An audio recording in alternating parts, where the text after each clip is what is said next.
Shalom, salam damai sejahtera di dalam kasih Tuhan Yesus Kristus. Berbahagia sekali saya boleh ada di tempat ini kembali Bapak Ibu Saudara. Beberapa waktu yang lalu saya Pak Hani bersama dengan rombongan dari Happy Family Center ya. Tadi kami pergi ke China, saudara-saudara sekalian tanggal 5 Maret kami pulang. Puji Tuhan walaupun cuaca dingin ya, setiap hari kami berdoa supaya anginnya jangan kenceng, supaya jangan ada kabut, jangan turun hujan ya. Sebab kalau di China turun hujan berkabut nggak bisa lihat apa-apa. Puji Tuhan setiap hari kami melihat tuntunan penyertaan Tuhan. Begitu pulang tanggal 5 Maret hujan turun sudah ya. Tapi saya percaya bahwa apa yang kami bisa lihat sudah di negeri yang sekarang penduduknya masih yang terbanyak ya, 1,4 miliar, luar biasa. Bapak Ibu Saudara, tetapi sekalipun di desa seperti Changjiajie, sampai suami saya bilang, waduh ini kayaknya gedung bertingkatnya jauh lebih banyak nih dari Surabaya. Kemajuan yang luar biasa, sudah jauh lebih bersih daripada tahun-tahun yang sebelumnya ya. Salah satu kendala kenapa ada banyak orang, khususnya orang Indonesia nggak mau ke sana, jorok Bu gitu ya. Tapi udah lebih lumayan. Saya saudara anak orang Totok ya, somehow nggak tahu gimana ya. Kalau pergi ke China itu seperti pulang kampung loh ya. Walaupun tidak dilahirkan di sana. Tapi mungkin saya cukup dekat dengan papa saya, mama saya, sering cerita begini. Jadi itu masuk, jadi saya sering kepingin, cuma beda sama Pak Hani. Gak tahu Pak Hani mungkin lebih banyak darah ke Belanda-Belandaan sudah ya. Jadi kalau dia ke China itu sebetulnya membela saya lah ya. Tapi puji Tuhan kami bisa di tengah-tengah rasa dingin yang luar biasa berjalan juga ya kami sempatkan untuk tetap bisa syuting lensa firman. Jadi kalau Bapak Ibu tanya, Bu oleh-olehnya apa? Semua udah saya kasih oleh-oleh tadi ya. Lensa firman di Changjiajie. Sudah sebelum saya berangkat saya ada rasa takut loh. Aduh gimana ya? Pernah ke Kuala Lumpur ada bolongan, ada buletan kaca aja. Saya nggak berani. Itu jalan takut. Aduh apalagi di sana jembatannya 430 meter, tingginya 300 meter. Saudara-saudara sekalian, waduh gimana ini? Apalagi lihat ada yang sampai ngesot-ngesot gitu ya. Aduh jangan malu-maluin, nanti saya di syuting viral lagi ya. Tapi ternyata begitu datang ke sana saudara, loh saya kok nggak takut ya. Mungkin juga karena banyak orang. Rombongan kami satu keluarga sudah ada yang tua, ya ada yang umurnya udah 70, ada anak kecil umur 7 tahun, ada yang 9 tahun. Wah mereka lari-lari, loncat-loncat. Dalam hati saya, masa saya kalah ya? Jadi Pak Hani tanya, ayo takut nggak? Enggak, siapa takut? Wah ya. Beberapa hari setelah itu sudah kami dibawa lagi, nah ini yang saya tidak tahu. Yaitu satu gunung namanya Tianmen. Waduh ternyata gunungnya tingginya bukan 300, 1.500 meter. Itu ke sana saudara naik cable car terpanjang di dunia. Cable car-nya aja 33 menit. Bayangkan waktu kabut menutupi langit. Kita ini bukan kayak bidadari di kayangan sudah. Saya terus terang aja ini degupan jantung. Cuma ya gimana ya hamba Tuhan kadang-kadang harus jaga image ya. Waduh ya. Satu cable car 8 orang udah teriak. Saya ketawa aja, ketawanya meringis sudah ya. Sudah nggak kelihatan apa-apa itu di luar cable car. 1.500 meter. Bayangkan bergantung kepada tali sama cable car. Kalau jatuh ya inna ilahi wa inna ilahi. Pasti itu sudah ya. Aduh benar-benar dengan iman. Nah waktu di sana ini bukan cuma glass bridge yang lebarnya itu masih bisa. Berapa meter ya kalau nggak salah 6 meter. Ini sudah desek-desekan 2 orang. Panjangnya 60 meter itu sudah plank glass plank namanya ya. Itu menggantung di bawahnya 1.500 meter. Saya mau nggak jalan gimana? Waduh anak-anak udah seneng-seneng. Ayo pastor, AI. Aduh ya jalan juga lah. Ya puji Tuhan selamat juga. Saya suruh mengulangi ya 5 tahun lagi aja lah ya. Tapi Bapak Ibu Saudara saya berpikir ya. Apa sih yang membuat saya itu kok berani ya. Lihat ke bawah ya kadang-kadang cepet-cepet aja seperti jantung hilang. Ya. Apalagi yang di glass plank itu nggak ada semen sama sekali, semuanya kaca. Ngeri sih, ngeri-ngeri sedap ya. Tetapi saudara, rupanya kekuatan dari orang-orang yang ada di sekeliling kita, itulah yang menguatkan. Seandainya dari rombongan saya ada yang gak mau jalan, takut, nangis, mungkin saya ketularan juga.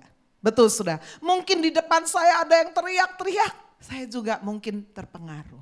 Bapak Ibu, rupanya siapa yang ada di sekeliling kita, apa yang mereka berikan dalam hidup ini sangat berpengaruh dan berdampak. Amin.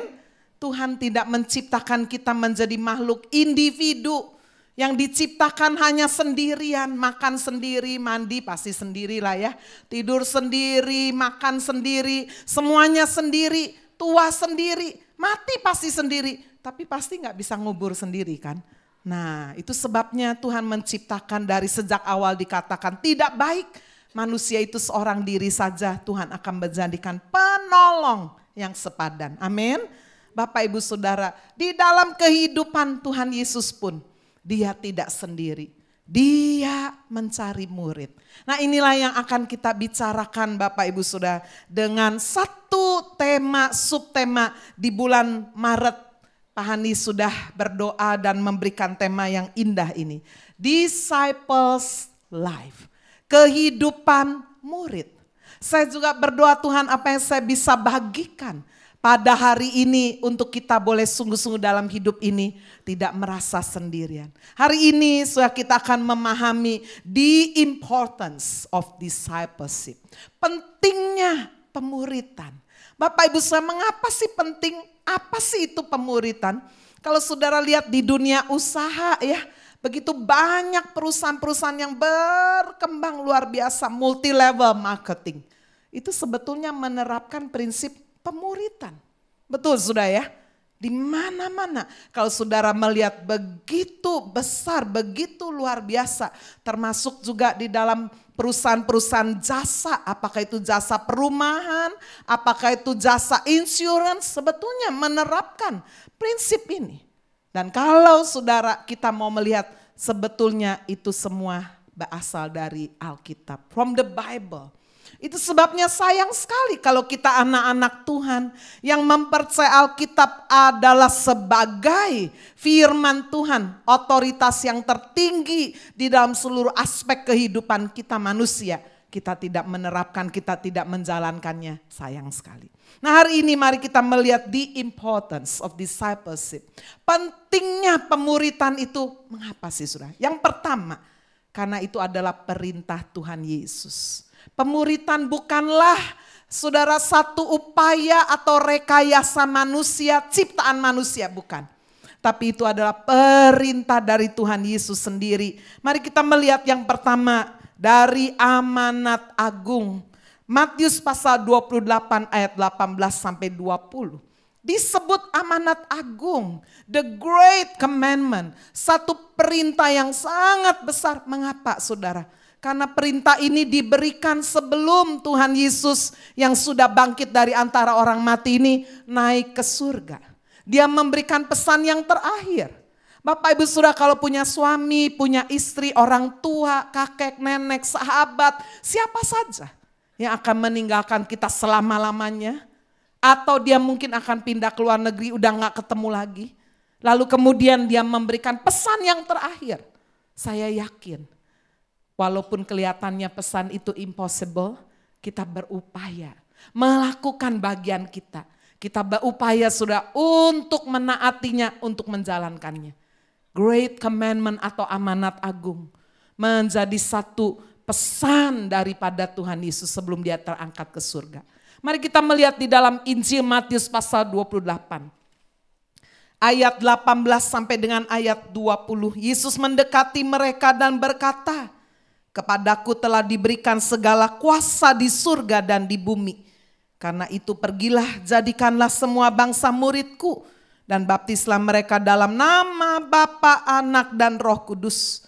Dan ajarlah mereka melakukan segala sesuatu yang telah kuperintahkan kepadamu. Dan ketahuilah, aku menyertai kamu senantiasa sampai kepada akhir zaman."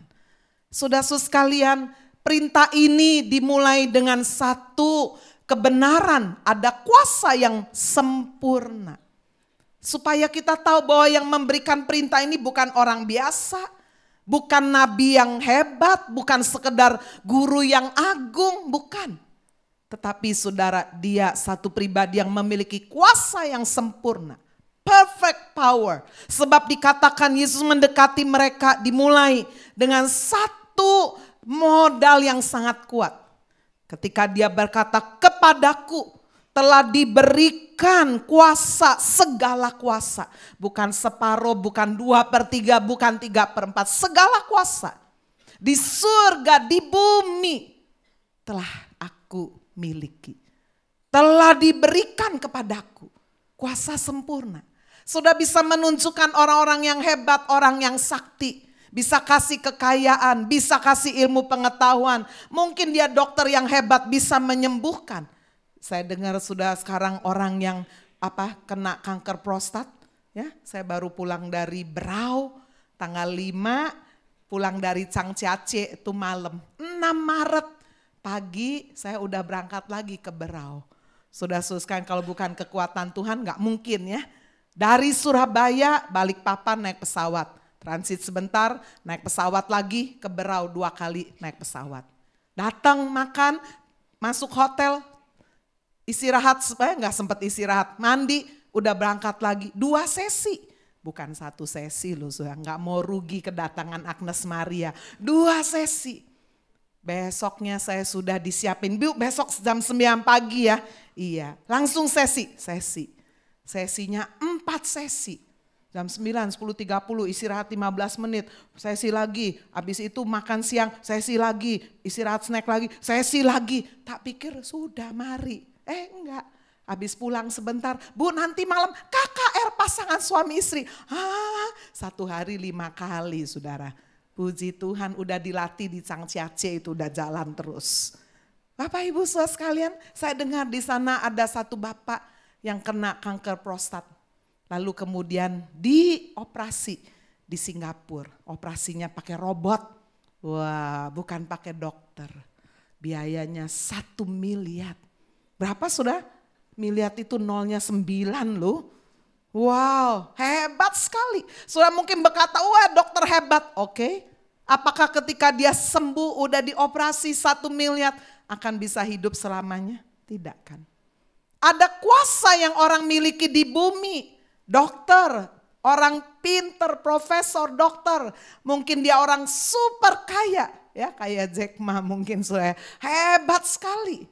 Saudara-saudara sekalian, tapi mereka hanya punya kuasa di bumi ini aja. Saudara dulu pernah mendengar ada satu orang yang hebat dari India. Selalu pakai jubah warnanya oranye. Namanya Sai Baba. Hebat, itu dari tangan bisa keluar minyak. Bisa keluar emas loh saudara. Siapa aja yang datang minta kaya pasti kaya. Tapi beberapa tahun yang lalu orang yang hebat ini juga mati. Dan setelah mati ya gak bangkit lagi, udah gak ada. Saudara-saudara sekalian, itu sebabnya kenapa saya berkata Yesus memiliki kuasa yang sempurna. Sebab kuasanya bukan hanya di bumi, dia membangkitkan orang mati, dia membuat orang lumpuh berjalan, orang buta melihat, saudara air diubah menjadi anggur.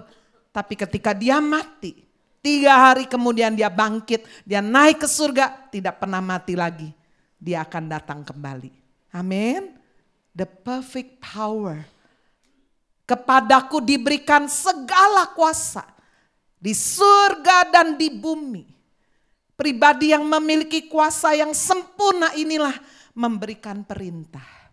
Perintahnya bukan optional. Perintahnya bukan multiple choice. Boleh dilakukan, boleh tidak. Bukan. Tapi perintahnya absolut. Amin. Perintahnya mutlak. Ketika dikatakan pergilah. Jadikanlah semua bangsa. Bukan hanya bangsa Yahudi. Saudara bayangkan pada waktu itu ada 12 murid.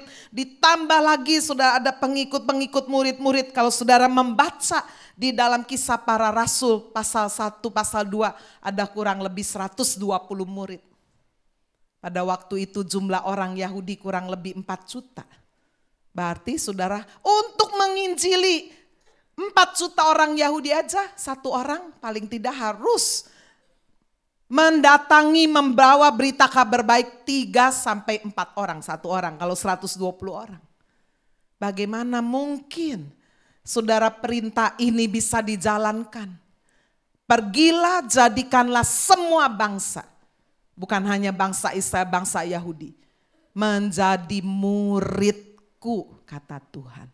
Itu sebabnya saya sering menyebut ini adalah satu perintah yang impossible. Mission impossible. Misinya rasanya mustahil dengan kekuatan kita. Itu sebabnya tidak salah kalau Yesus mendahului dengan berkata, segala kuasa di surga dan di bumi sudah aku miliki. Itu sebabnya aku yang sudah memiliki kuasa yang sempurna ini memberikan perintah yang mutlak, perintah yang absolut. Pergilah. Pergi dari cara hidup yang nyaman, yang hanya pentingkan diri sendiri. Saya udah gak ada masalah, ngapain sih cari masalah? Yesus berkata, pergilah, kamu memang sudah selamat, tapi pergilah. Jangan cuma selamat sendiri, jangan cuma punya damai sejahtera sendiri, bahagia sendiri. Pergilah dari cara hidup comfort zone.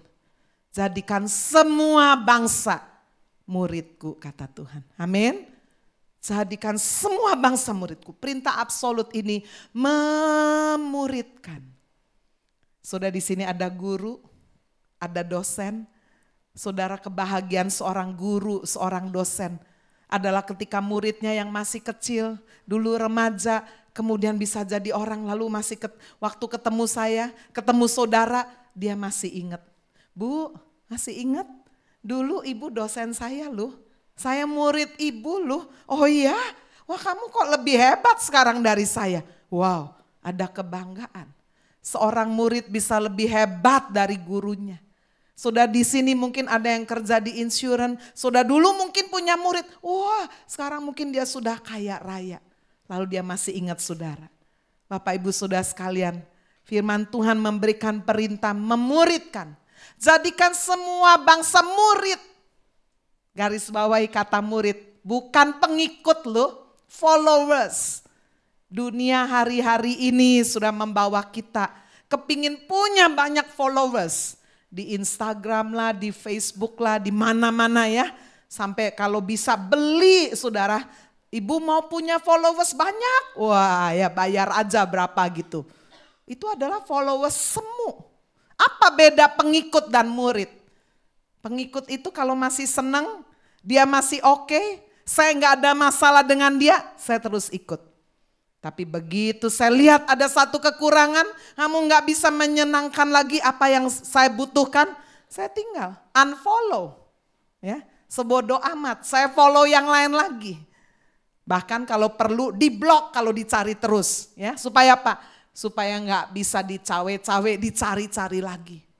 Tetapi kalau murid, Bapak Ibu saudara, di dalamnya ada proses. Ada pemuritan, ada disiplin, di dalamnya ada tanggung jawab. Ini adalah perintah agung Tuhan Yesus yang sudah dilalaikan begitu banyak gereja, begitu banyak hamba-hamba Tuhan.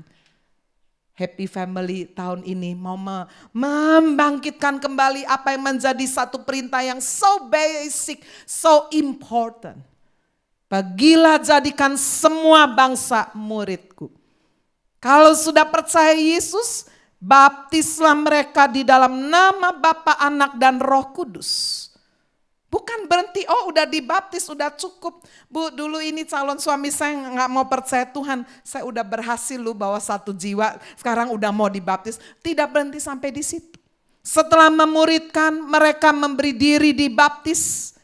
Lihat firman Tuhan saudara di ayat yang ke-20. Ajarlah mereka melakukan segala sesuatu yang aku perintahkan kepadamu. Melakukan, menjadi pelaku, bukan cuma mahir, tahu. Dari tahu biasa sampai menjadi seorang ahli. Enggak di situ loh saudara. Firman Tuhan berkata, sampai dikatakan mengajarkan mereka segala sesuatu untuk mereka lakukan. Perintah ini bukan perintah untuk pendeta, hamba Tuhan saja. Tapi untuk setiap saudara yang sudah menerima Yesus, menerima keselamatan. Saudara dipanggil untuk memuridkan. Saudara adalah pengusaha, karyawan, pedagang, pekerja. Ada dosen di sini, kerja di insurance atau di properti, atau buka toko, buka warung, online, apa aja. Saudara bisa pakai bahasa saudara. Itu sebabnya perintah ini absolut mutlak bagi kita semua. Saudara dokter, dokter gigi, beritakan firman Tuhan dengan bahasa saudara. Tuhan tidak kasih perintah kamu kalau bawa orang pakai bahasa teologi ya. Jangan lupa belajar bahasa aslinya Yunani, Ibrani. Lama banget sudah. Mereka malah mungkin tidak mau dengar karena perbedaan bahasa. Saya membaca cerita pada suatu kali Konfusius ya. Seorang yang penuh dengan kebijakan. Saudara, dia naik kuda dan dia istirahat di sebuah pohon yang rindang. Sudah suskan baru dia duduk, baru aja dia mau tambatkan tali kudanya saking capeknya. Kudanya lari saudara, lari ke ladang sebelah, ladang yang luas sekali. Ladang punya petani, nggak tahu petani siapa.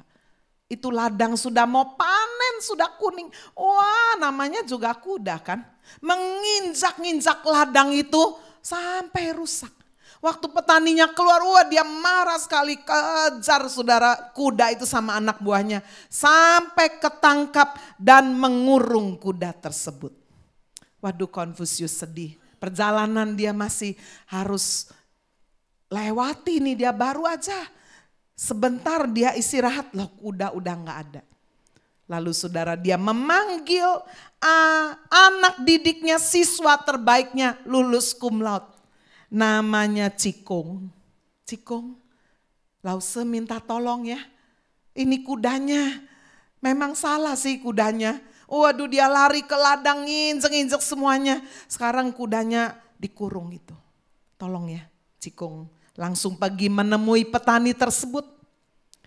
Karena dia pendidikan sangat tinggi, sangat beretika. Dia meminta sangat sopan kepada petani supaya mengembalikan kuda tersebut. Tetapi sang petani berkata, tidak, aku tidak akan mengembalikan. Kasar sekali pokoknya petani ini. Waduh, Cikung pulang dan berkata, nggak berhasil Lause. Saya malah dibentak-bentak, dimarah-marahi, padahal saya udah halus sekali loh.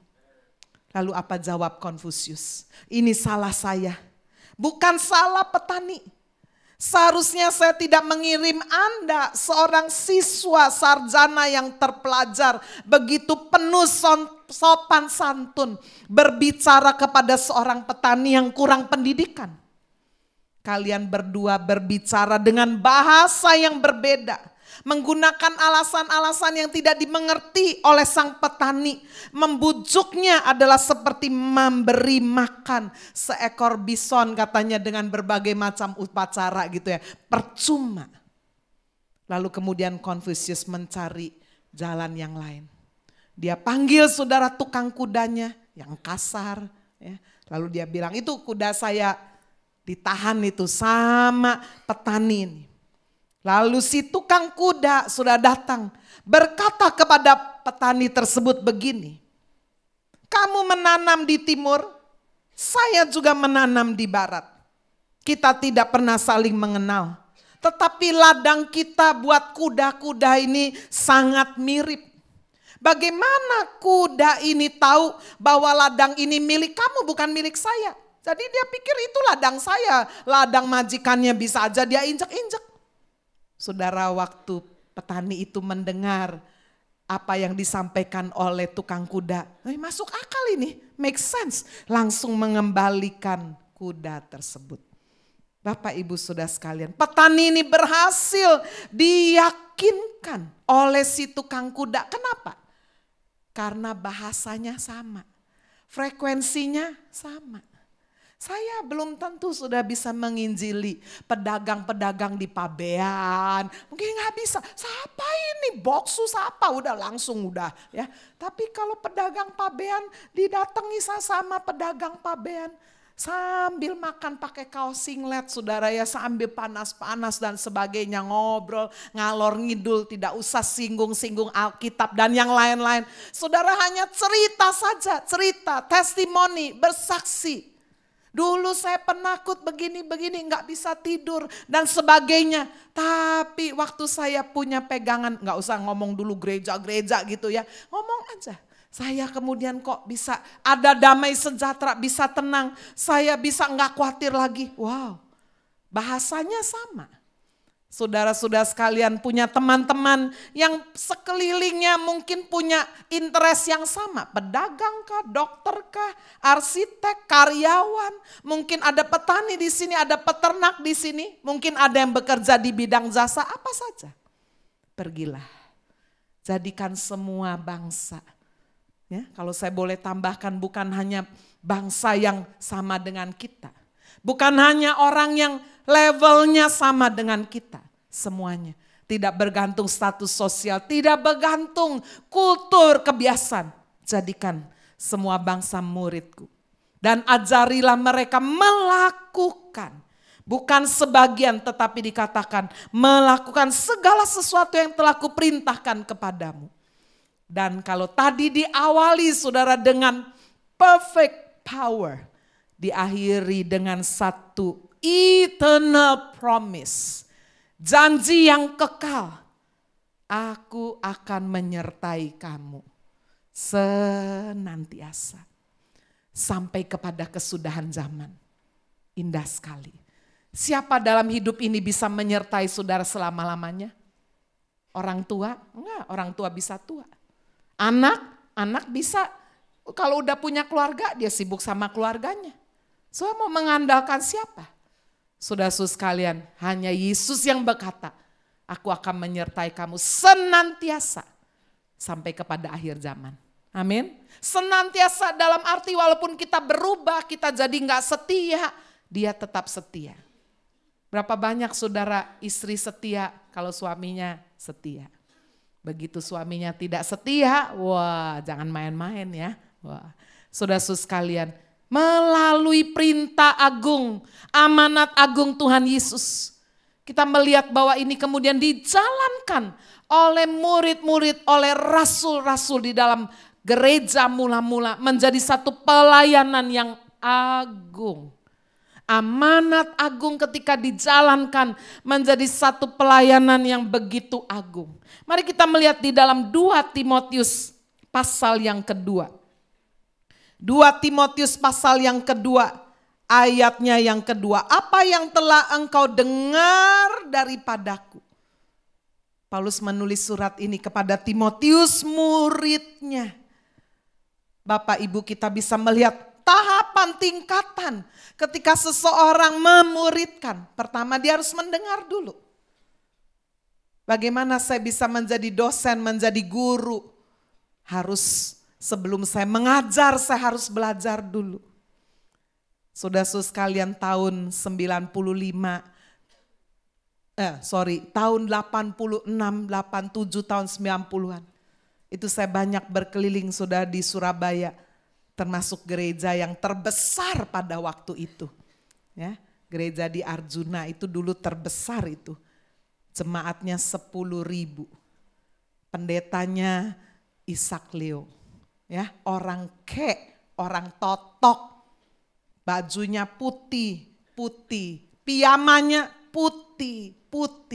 Kalau pergi keliling saudara naik beca warnanya putih. Kursinya putih. Entah gimana ya, satu kali dia saudara menyurati saya secara formal. Mengundang saya yang waktu itu masih umur 25 tahun. Untuk saya memimpin kebaktian kebangunan rohani di gereja besar itu. Saudara, waktu saya datang pesawat terlambat, ya delay sampai saya ditinggal sama yang jemput. Jadi saya naik taksi, masih ingat itu. Hujan-hujan, Arjuna ditutup. Pintu depan, kata tukang taksi sampai taksi tahu, oh ini gereja paling besar Bu. Saya diantar jalan pinggir di daerah Jalan Bromo ya. Nah, itu saya masuk ketemu sama yang sekolah-sekolah Alkitab di sana, rambutnya panjang-panjang. liatin saya itu kayak makhluk luar angkasa. Saya rambutnya dibob, ya pendek, pakai kaos t-shirt polo, pakai blue jean. Loh, also usui. Masih niancing sudah ya. Oh so young. Jadi dibandingkan dengan siswa-siswi asrama yang pakai panjang-panjang. Jadi saya ini, siapa ini? Mereka bilang, siapa ini? Saya Agnes Maria. Siapa? Nggak terkenal sama sekali. Saya tunjukin untung bawa suratnya. Oh langsung saya bertemu sama hambanya itu. Ya, Bapak Pendeta Ishak Leo. Saya langsung dibawa ke kantornya. Saya bertanya, kenapa sih panggil saya? Ini gereja begitu besar, saya lu masih muda.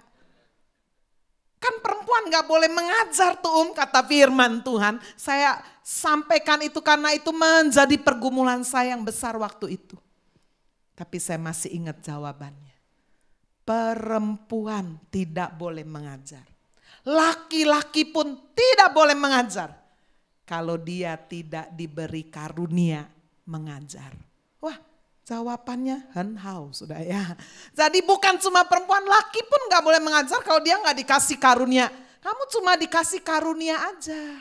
Iya tapi saya perempuan. Wah lalu dia buka Alkitab bahasa Koi. Itu ada nubuatan di dalam kitab Mazmur. Bahwa Tuhan akan bangkitkan pasukan-pasukan penginjil perempuan. Wah dia bacain pakai bahasa Koi. Jadi kamu ini penggenapan nubuatan, perempuan-perempuan dibangkitkan jadi pasukan pemberita Injil. Saya udah gak bisa ngomong apa-apa.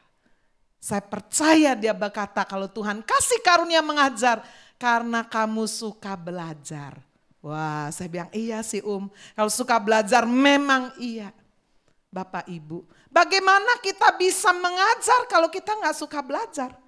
Betul sudah? Bapak Ibu sudah, saya gak bisa lupa apa nasihat daripada hambanya ini. Itu sebabnya apa yang disampaikan Paulus. Sudah dia sampaikan kepada Timotius. Apa yang telah engkau dengar, engkau sudah belajar daripadaku di depan banyak saksi.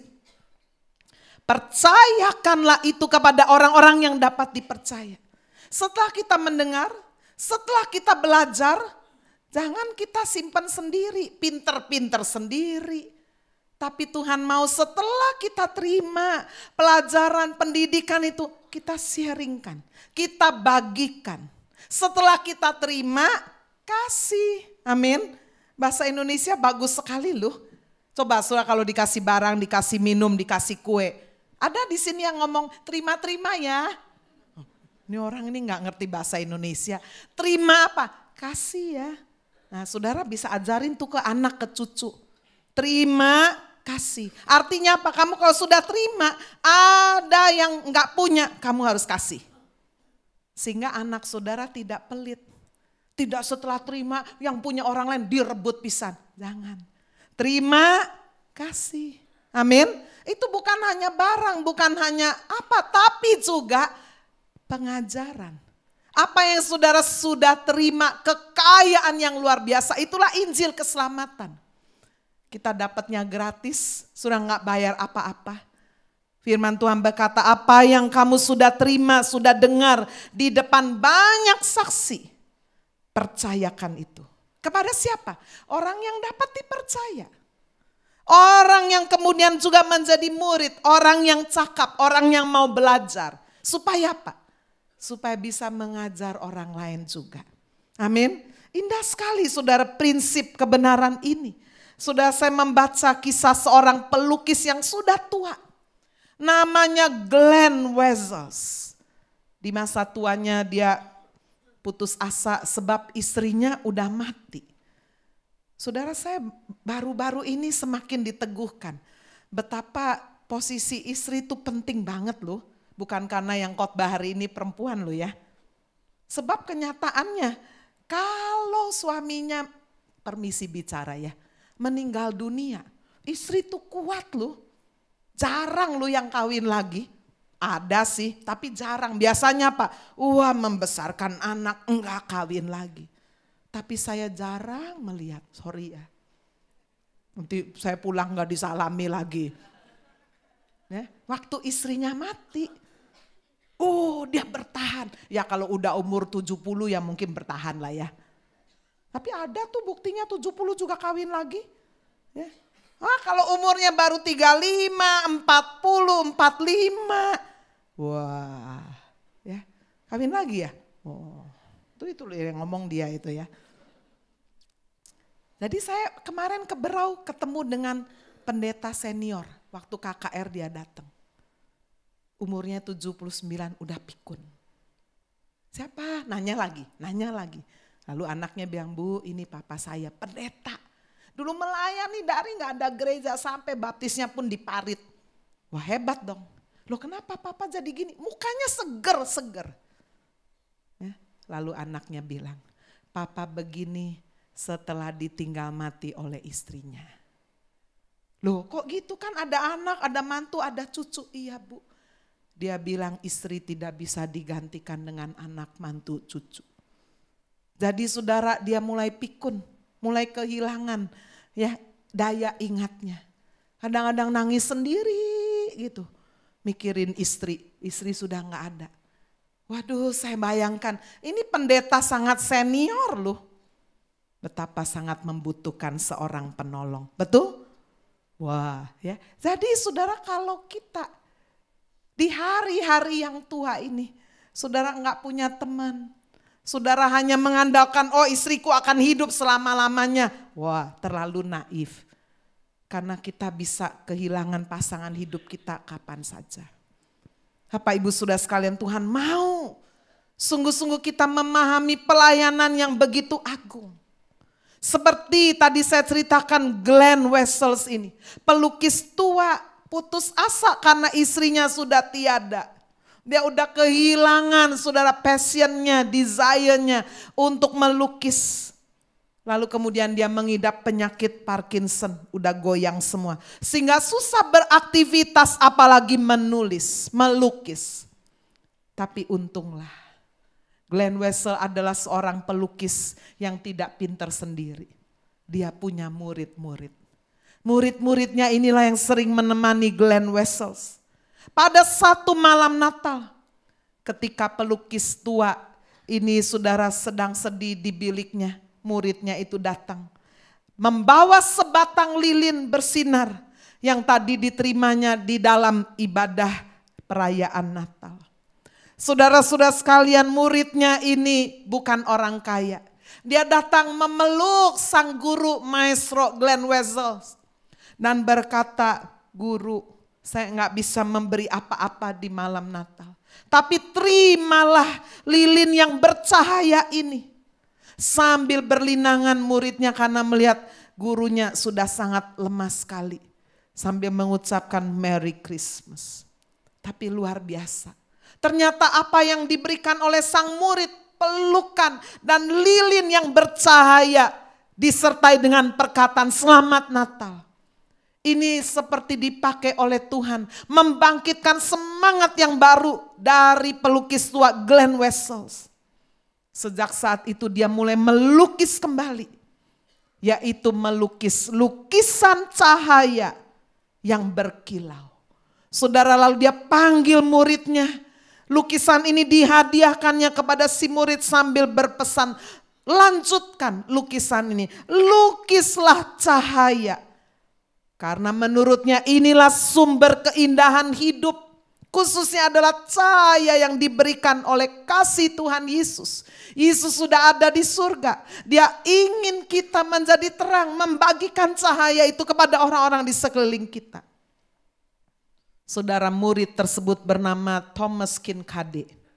Dia adalah seorang pelukis Amerika yang kemudian sangat ternama. Seorang Kristen yang sangat saleh.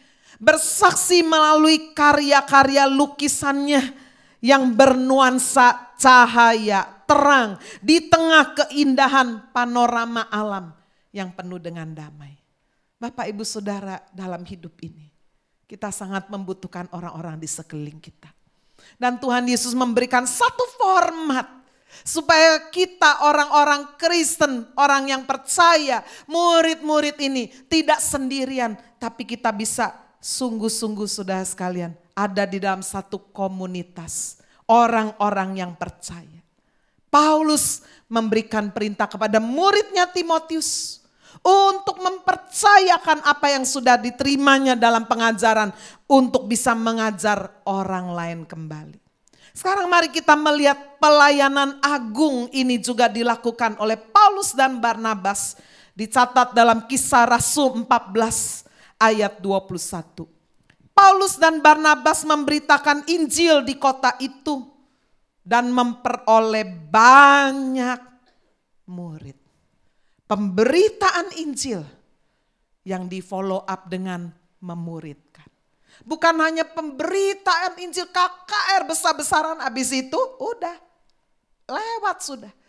Tapi setelah ada pemberitaan Injil, kabar baik yang diberitakan, orang-orang menjadi percaya, memberi diri dibaptis. Mereka dimuridkan.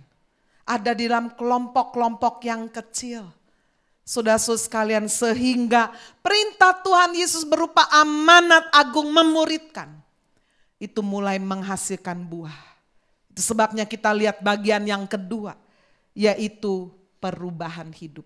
Ada perubahan hidup. Mengapa ada banyak orang Kristen? Saudara sekalian, setelah bertahun-tahun, belasan tahun, puluhan tahun, dia bisa menggebu-gebu, dia bisa semangat.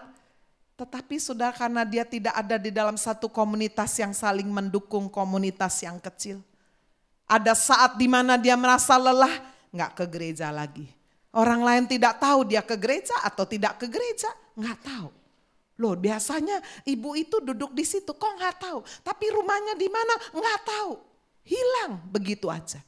Tapi jika saudara ada dalam satu small community, discipleship, dimuridkan di situ, maka akan ada perubahan hidup. Coba kita lihat apa yang terjadi, mengapa orang bisa mengalami perubahan hidup. Yesus melakukan itu, sudah ada pengajaran khusus. Mari kita membaca Markus 9 ayat 30 dan 31. Yesus dan murid-muridnya berangkat dari situ dan melewati Galilea. Dan Yesus tidak mau hal itu diketahui orang. Ada saat, dan itu saat yang tidak banyak dilakukan oleh Yesus. Dia berbicara di depan ribuan orang. Tetapi lihat saudara, waktu yang paling banyak dia habiskan selama 3 tahun di atas muka bumi melayani. Ditulis di ayat 31. Sebab ia sedang mengajar murid-muridnya. Mengajar, memuridkan. Ia berkata kepada mereka, anak manusia akan diserahkan ke dalam tangan manusia. Mereka akan membunuh dia, 3 hari sesudah ia dibunuh, ia akan bangkit. Ada pengajaran yang khusus.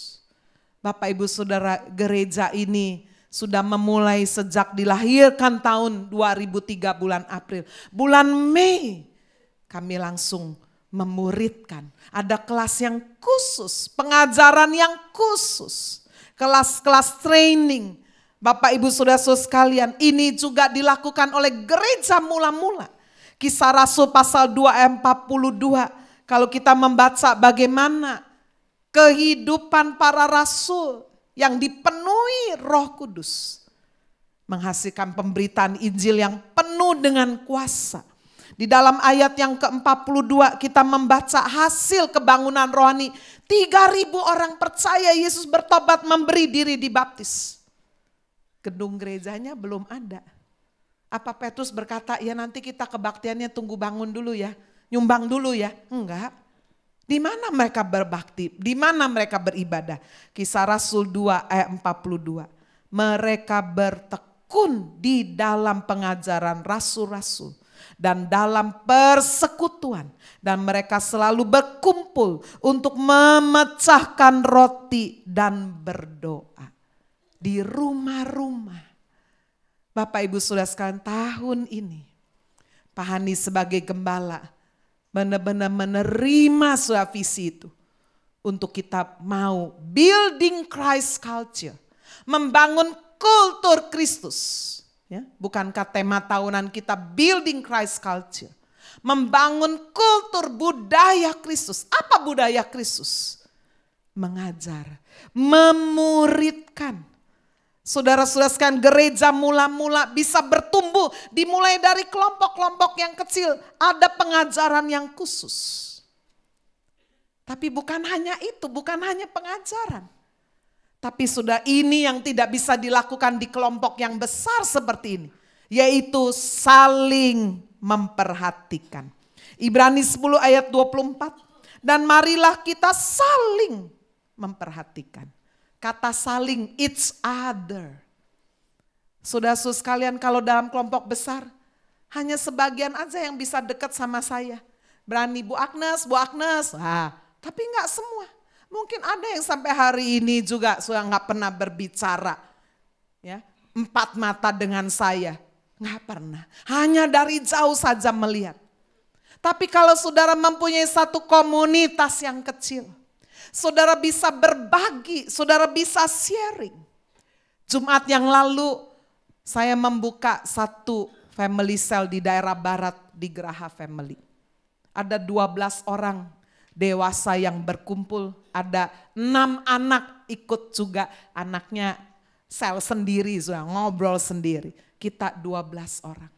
Karena ini baru pertama kita nggak bahas Alkitab, ngobrol, sharing, fellowship. Karena itu baru pertama kita makan bersama. Aduh, makan sederhana, nggak penting makannya. Mulailah saudara, waktu makan itulah kita ngobrol. Oh ini gimana? Oh baru tahu. Setelah makan ya jangan lama-lama ya. Lalu kemudian nyanyi satu pujian, mulai perkenalan. Saya baru tahu ada salah satu pelayan suami istri sudah 14 tahun melayani lu di HFC. Saya baru dengar ceritanya, Bu. Saya ini mama saya punya anak 12. Oh baru tahu. Waktu umur 1,5 tahun papanya main gila, selingkuh. Jadi papanya pergi, mamanya sakit hati, cerai. Jadi karena mama sakit hati, kepahitan, dia nggak bisa ngasuh saya anak paling kecil umur 12. Saya dititipin sama cici saya yang umurnya udah kayak mama saya.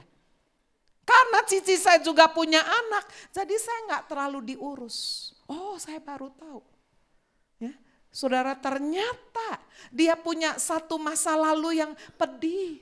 Tapi Bu, dari kecil saya itu cari Tuhan.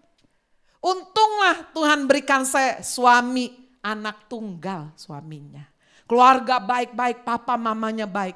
Jadi suami saya ini kayak papa saya, kayak mama saya. Wah, sharing. Wah yang satu dengerin lagi, saya juga sama.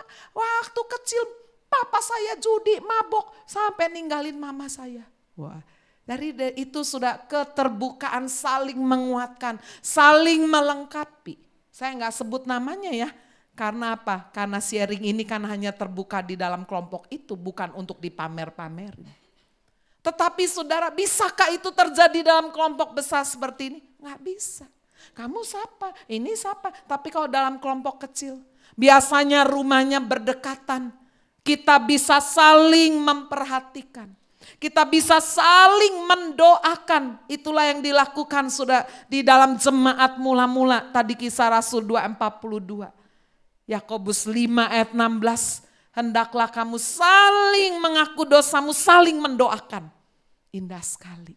Dan sudah jika kita melakukan itu, apa dampaknya? Kisah Rasul 2 ayat 43, ini janji Tuhan, saya percaya akan terjadi. Banyak mujizat, tanda-tanda ajaib akan terjadi. Sudah seringkali kita berpikir bahwa kesembuhan ilahi itu, wah kalau KKR besar, ribuan orang bergantung sama hamba Tuhan. Berdoa dulu hambanya, berpuasa dulu. Boleh, bisa.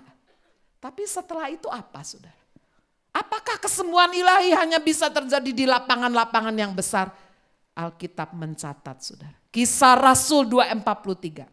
Maka ketakutanlah mereka semua sedang rasul-rasul itu mengadakan banyak mujizat dan tanda. Amin.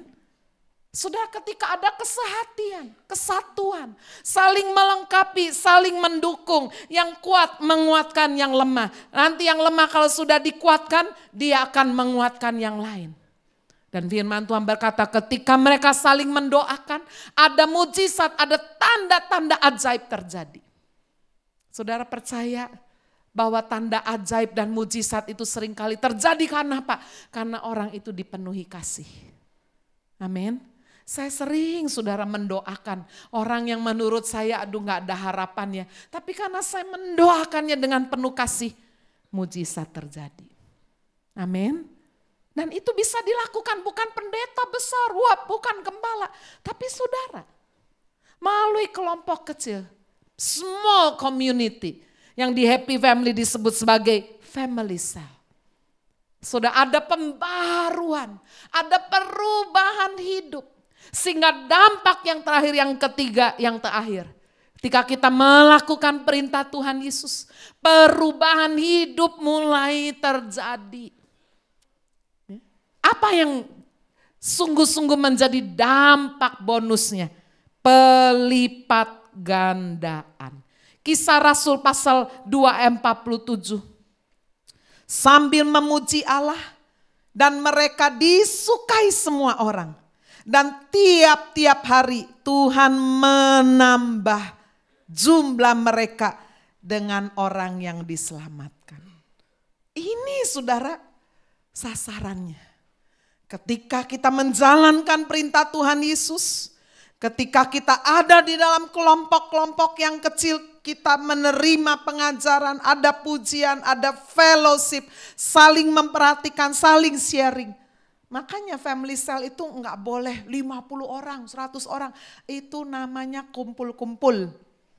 Itu namanya persekutuan doa. Kalau persekutuan doa pasti ada yang menengai. Ya, seringkali ada yang ngomong enggak berhenti-berhenti. Nah, di family cell enggak boleh. 10 orang harus ngomong semua. Cerita. Enggak takut, kenapa? Semua hanya kelompok kecil aja. Enggak usah pakai mikrofon. Enggak usah. Saudara cerita, enggak usah bahasanya tersusun, teratur bahasa Indonesia yang baik dan benar. Enggak perlu. Kita bisa ketawa, ngakak-ngakak. Waduh, enggak usah pakai baju yang formal-formal lah. Baju biasa aja, baju rumah. Pakai sandal aja, sebab abis itu sandalnya pun ditaruh di depan kan. Wah indah sekali, saya kemarin alami itu. Aduh saya cerita sama suami saya, seneng loh. Ada dalam satu kelompok sampai ketawa. Saudara mau kita hari-hari ini mau ketawa itu gak gampang loh. Bener gak? Saudara sampai harus panggil pelawak dulu, harus lihat YouTube dulu, harus nonton. Ini gak perlu, dalam komunitas kita bisa saling sharing, kita bisa benar-benar saudara mendoakan, kita bisa santai, kita bisa dengar cerita apa adanya. Wow. Dan ketika kita melakukan itu, kita diberkati, kita kasih tahu teman lain, ayo datang. Dikatakan mereka semakin disukai oleh semua orang. Sehingga dikatakan Tuhan menambahi jumlah mereka dengan orang yang diselamatkan. Saya perlu membaca Ibrani 10 ayat 24. Supaya jangan disalahgunakan juga ya. Dan marilah kita saling memperhatikan. Supaya kita saling mendorong dalam kasih. Dan dalam apa? Pekerjaan baik. Ingat sudah, dalam komunitas kecil itu. Saudara harus ada motivasi yang baik. Saudara jangan berkata begini, wah saya mau tak kelilingi nih kelompok kecilnya. Aku miskin, ayo kamu mengasihi kan? Pinjemi saya duit, kasih saya duit. Waduh nanti jadi sarana hutang berhutang. Nggak boleh sudah ya. Family cell-nya Happy Family tidak boleh jadi sarana hutang berhutang. Garis bawah itu, nggak boleh. Arisan, iya habis dia dapat arisan, caw. Waduh. Ya, jangan saudara. Dalam pekerjaan baik. Kita saling mendorong dalam kasih dan dalam pekerjaan baik. Bapak Ibu Saudara, pelipat gandaan terjadi. Kita membaca Kisah Rasul 4 ayat 31 ayat terakhir. Dan ketika mereka sedang berdoa, murid-murid ini berdoa. Goyanglah tempat mereka berkumpul itu dan mereka semua penuh dengan Roh Kudus. Luar biasa. Penuh Roh Kudus itu bukan cuma supaya dapat bahasa roh, supaya dapat bahasa roh, habis itu apa? Ya supaya saya bisa kelihatan rohani kan? No. Bukan itu sasarannya. Supaya kita dipenuhi dengan api Roh Kudus. Dan dikatakan lalu mereka memberitakan firman Allah dengan berani. Inilah yang dilakukan oleh Petrus, murid-muridnya Tuhan Yesus. Inilah yang dilakukan Paulus, Timotius. Dipenuhi Roh Kudus, membuat mereka berkobar-kobar, berapi-api. Tidak sibuk dengan masalah sendiri. Aduh kasihan saya ya, masalah nggak selesai-selesai. No. Ketika saudara ada dalam komunitas kecil, kita sharing dengar orang, oh orang itu juga punya masa lalu sedih tapi bisa bangkit, saya juga harus bangkit ah. Sama kayak saya di jembatan Cangciace, aduh mestinya takut. Suami saya udah tanya saya, kamu berani gak? Jalan itu di selingkeran aja sampai digandeng-gandeng gak mau. Oh ya lihat nantilah. Lalu saya pakai ayat, barang siapa direndahkan dia akan ditinggikan. Saya soalnya dihina-hina terus ini penakut. Wah, nggak taunya di sana saya loncat. Bisa, ada fotonya lihat di Instagram saya itu ya. Wah bisa loncat. Sampai teman saya yang di Surabaya, nggak percaya, lihatan sendiri. Itu bukan rekayasa. Wah, saudara kenapa sih saya bisa jadi kuat? Karena saya lihat orang-orang sekelilingnya kuat tuh. Nggak apa-apa, nggak ada yang diseret-seret. Ah masa saya nggak kuat? Bisa dah. Amin. Sudah dalam komunitas kecil. Ketika sudah saling menguatkan. Kita ini menjadi Kristen yang bangkit. Enggak loyo, enggak suam. Enggak tinggal mengasihani diri sendiri. Terus rasanya hidup ini paling malang. Orang enggak ada yang ngerti saya ya. Tapi ketika sudah dengar orang lain sharing. Waduh dia aja lebih malang dari saya. Tapi kok bisa kuat ya? Itu saudara. Amin. The importance of discipleship. Saya berdoa, saya berharap biarlah benar-benar saudara jemaat Happy Family Center boleh menjadi murid Kristus. Boleh memuridkan. Boleh sungguh-sungguh hidupnya berdampak bagi orang sekeliling kita. Amin. Tuhan Yesus memberkati kita.